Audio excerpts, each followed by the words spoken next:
आने के बाद बिहार में एक और बार चुनावी दौर शुरू होने वाला है और ये दौर सम्राट चौधरी के लिए चैलेंज साबित होने वाला है। नमस्कार, आप देख रहे हैं देशवा न्यूज और मैं हूं आपके साथ अंजलि तिवारी।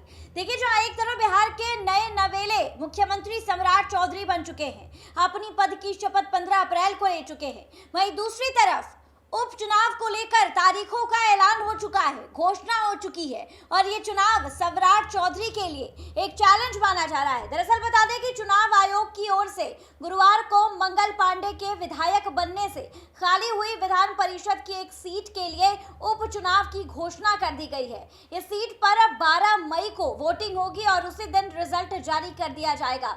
इससे पहले राधाचरण शाह के विधायक बनने के बाद खाली हुई भोजपुर सह बक्सर स्थानीय प्राधिकरण कोटे के सीट के लिए उपचुनाव की घोषणा हो चुकी है। इस सीट के लिए भी 12 मई को जो है वोटिंग होगी और उसी दिन जो नतीजे हैं वो सामने आ जाएंगे। चुनावी शर्त के लिहाज से बीजेपी के मंगल पांडे की सीट पर उपेंद्र कुशवाहा के बेटे दीपक प्रकाश के विधान परिषद जाएंगे। वे फिलहाल किसी सदन के सदस्य नहीं है और 2025 में बने नीतीश कुमार में मंत्री रहे हैं। लोकसभा चुनाव के दौरान बीजेपी की तरफ से उपेंद्र कुशवाहा को लिखित में सीट के लिए आश्वासन दिया गया था। ऐसे में इस सीट पर इनका चुना जाना तय माना जा रहा है। इतना ही नहीं बल्कि बताया जा रहा है कि आरजेडी और जदयू ने भोजपुर बक्सर स्थानीय प्राधिकार क्षेत्र एमएलसी सीट पर उपचुनाव के लिए अपने कैंडिडेट की घोषणा भी कर दी है।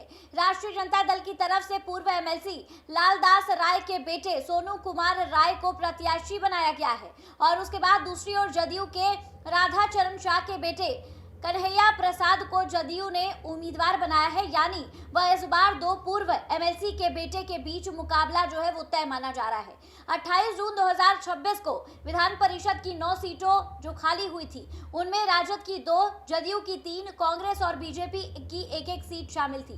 2 सीट पहले से खाली है। जून 2026 में राजद से मोहम्मद फारूक और सुनील कुमार सिंह, जदयू से गुलाम गोस, भीष्म सहनी और मुकुंद वर्मा, बीजेपी से संजय मयूख और कांग्रेस से समीर कुमार सिंह का कार्यकाल पूरा हो गया है। इसके अलावा 2 सीट पहले से ही खाली है। ये दोनों एमएलसी रहते विधानसभा का चुनाव जीत गए। सम्राट चौधरी तारापुर को भगवान सिंह कुशवाहा जगदीशपुर से विधायक बने रहे। इन दोनों का कार्यकाल 28 जून 2026 को पूरा हो गया था।